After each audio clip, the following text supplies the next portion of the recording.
Let's talk about a name from history that you've probably heard before, Hypatia. She's famous, right? Known as this incredible philosopher, a brilliant scientist, a legend from ancient Alexandria.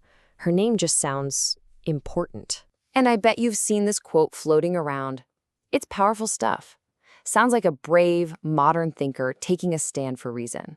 It's a huge piece of her whole image as a martyr for science. Okay, but what if I told you she never said that? At all. In fact, what if the story that most of us know is really just that? A story. Because the legend of Hypatia and the real Hypatia, well, they are two very, very different people. So let's do this. It's time to separate the facts from the fiction and uncover the real, incredible woman who's been hiding behind the myth for centuries. All right, first up, to really get to the truth, we've got to peel back all those layers of legend. Who was the real Hypatia? What do we actually know about this woman who was shining so brightly more than 1,600 years ago? Okay, so Hypatia lived in Alexandria, which was basically the Silicon Valley of the ancient world, a massive hub of learning and innovation. She was so respected that she became the head of a major philosophy school there. And get this, she's the first female mathematician in history whose life is actually well documented.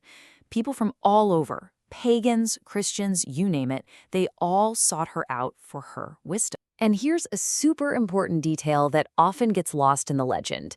Hypatia wasn't so much an inventor as she was a master teacher and a brilliant editor of knowledge. Think of it this way. She took these incredibly dense, super important books on astronomy and algebra, like the foundational texts of her day, and she made them understandable. Her genius was in her ability to teach and clarify. And another huge myth we need to bust right away, she was not an atheist. Not even close. Hypatia was a Neoplatonist. So what's that? It's basically a spiritual path that uses logic, math, and science as tools to get closer to understanding the divine.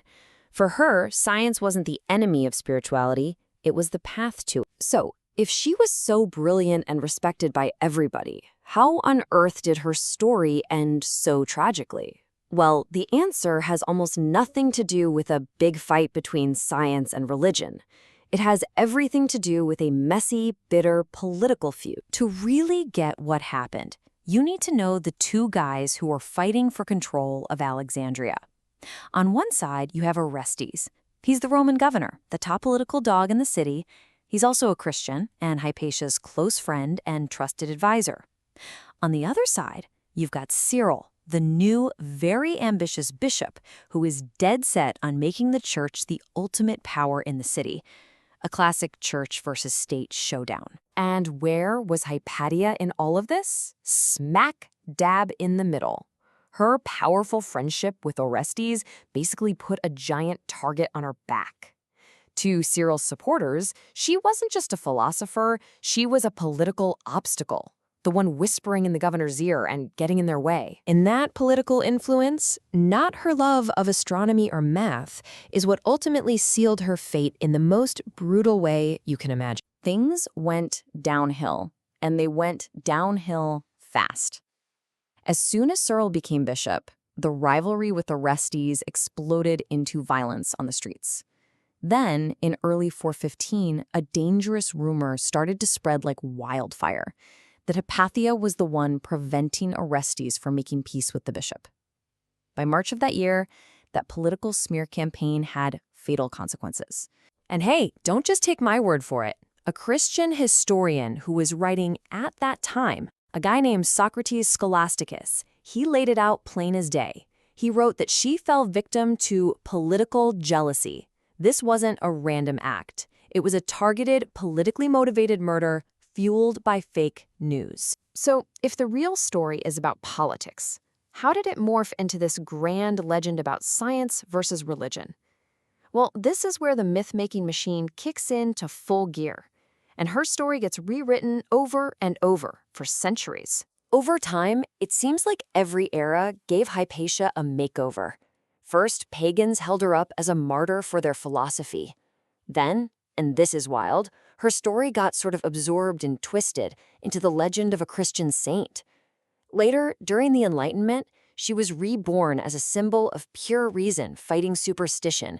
And more recently, she has been embraced as a powerful feminist icon. All of this retelling has created some huge myths that a lot of people still believe today. So, you ready?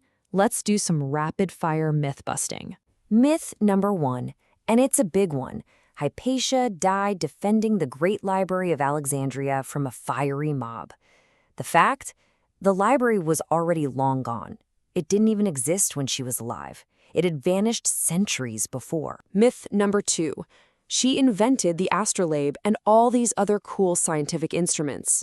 The truth? She was an expert at building them and teaching people how to use them, which is incredibly cool, but the technology was invented long before her. This doesn't make her less impressive. It shows she was a hands-on, practical genius. And the biggest myth of all, she was an atheist killed by religious zealots. The fact is, she was a deeply spiritual philosopher who saw reason as the path to the divine. Her death was not about her personal faith. It was about politics, period. So where did that fake quote from the beginning even come from? We can actually trace a lot of the modern myths and quotes back to a single year, 1908. A writer named Elbert Hubbard published a book on Hypatia that was mostly fiction, but it got treated like it was a real biography. And people are still quoting it today. It's a perfect example of why you've gotta check your sources. So after we strip away all the myths, what are we left with?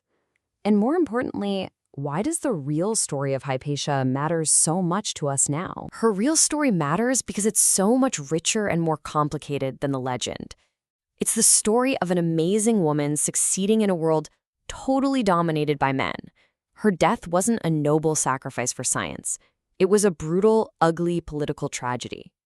And knowing that is crucial because it shows us how easily real people can be turned into symbols. And it challenges us to always question the simple stories we're told. Hypatia's story was reshaped by generation after generation to fit whatever they needed her to be. So that leaves us with one final question to think about. Who are the heroes we admire today? And are we celebrating the real person? Or are we just celebrating the legend we need them to be?